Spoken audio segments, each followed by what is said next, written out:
Assalamualaikum warahmatullahi wabarakatuh. Kami dari kelompok 6 akan mempresentasikan hasil diskusi kelompok kami tentang cloning.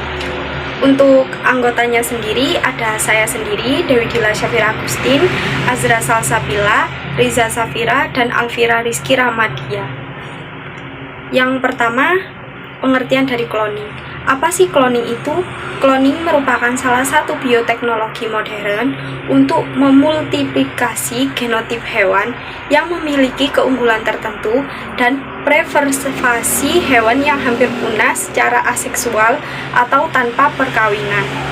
Komponen cloning. Yang pertama ada DNA donor, berfungsi sebagai sumber dari DNA atau gen yang akan diklon. Yang kedua, endonuklease restriksi, yaitu enzim yang digunakan untuk memotong DNA donor dan vektor pada lokasi spesifik sehingga DNA donor dapat disambungkan ke dalam vektor.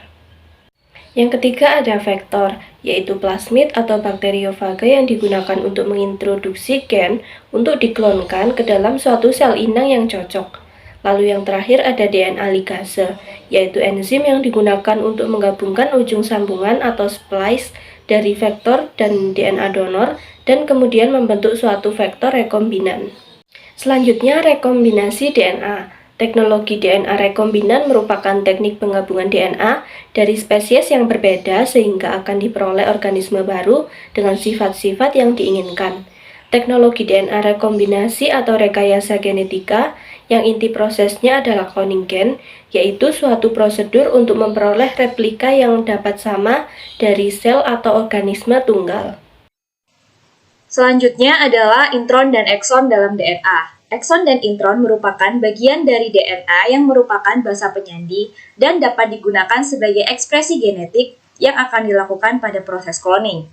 Ekson merupakan kodon yang mempunyai arti dan dapat ditranslasi menjadi protein asam amino, sedangkan intron adalah daerah non-coding yang tidak mempunyai arti sehingga tidak dapat ditranslasi menjadi protein dalam bentuk asam amino. Intron ini diapit oleh ekson sehingga jumlah intron akan lebih sedikit daripada jumlah ekson. Nah, intron ini harus dihilangkan saat dilakukan proses translasi pada protein. Adapun struktur gen eukariot memiliki rangkaian penyandi atau ekson yang diselingi oleh rangkaian non-penyandi atau intron. Selanjutnya adalah enzim restriksi endonuklease. Endonuklease restriksi adalah suatu enzim bakteri yang mengenal sekuen nukleotida spesifik dalam suatu molekul DNA double strand dan memisahkan DNA pada lokasi tersebut. Enzim-enzim ini memotong DNA ke dalam fragmen-fragmen dalam berbagai ukuran, tergantung dari jumlah waktu siklus pengenalan enzim yang berulang dalam molekul. Endonuklease restriksi merupakan enzim yang umumnya diisolasi dari mikroorganisme prokariotik. Ini merupakan gambar proses cloning yang dilakukan pada hewan, yaitu domba Dolly yang berhasil pada tahun 1996. Jadi domba Dolly ini di-cloning menggunakan teknik somatic cell nuclear transfer dengan proses seperti ini. Pada nomor 1 ini merupakan gambar domba yang akan diambil sel puting susunya atau sel mammary cell. Lalu gambar yang nomor 2 adalah domba yang akan diambil sel telurnya. Selanjutnya, sel telur ini akan dihilangkan inti selnya, lalu digabungkan dengan sel mamai dari domba yang pertama tadi. Jadi, sel puting susu ini ditransplantasikan ke dalam sel telur yang sudah dihilangkan inti selnya. Dan setelah digabungkan, selanjutnya di sini dilakukan electrofusion untuk merangsang agar sel tersebut melakukan pembelahan sampai ke tahap awal embrio, yaitu tahap blastula. Pada gambar 5.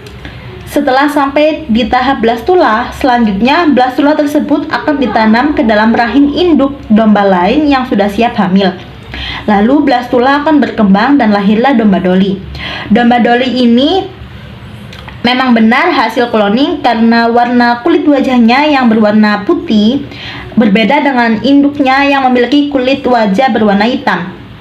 Sebagai informasi saja, domba Dolly hanya bisa bertahan hidup selama kurang lebih 6 tahun yang merupakan setengah dari rata-rata usia domba pada umumnya setelah disuntik mati karena menderita kanker paru-paru kronis. Hal inilah yang menjadi kontra di masyarakat tentang kualitas kesehatan hasil cloning. Oleh karena itu, selanjutnya akan kita bahas keunggulan dan kelemahan dari cloning. Keunggulan dan kelemahan cloning. Keunggulan cloning yang pertama yaitu memperbaiki kualitas organisme dan meningkatkan produktivitasnya. Kedua, untuk memperoleh hormon pertumbuhan, hormon insulin, interferon, vaksin, terapi gen, dan diagnosis penyakit genetik. Yang ketiga, merupakan upaya konservasi pada hewan atau tumbuhan langka. Sedangkan kelemahan dari cloning yaitu yang pertama, hewan hasil pengklonan mudah terserang penyakit. Resiko kesehatan pada organisme yang dikloning. Kemudian yang terakhir, menurunkan keanekaragaman. Karena seperti yang kita ketahui, hasil cloning adalah identik dengan induknya, maka ini akan menurunkan keanekaragaman. Sekian presentasi dari kelompok kami. Terima kasih atas perhatiannya. Wassalamualaikum warahmatullahi wabarakatuh.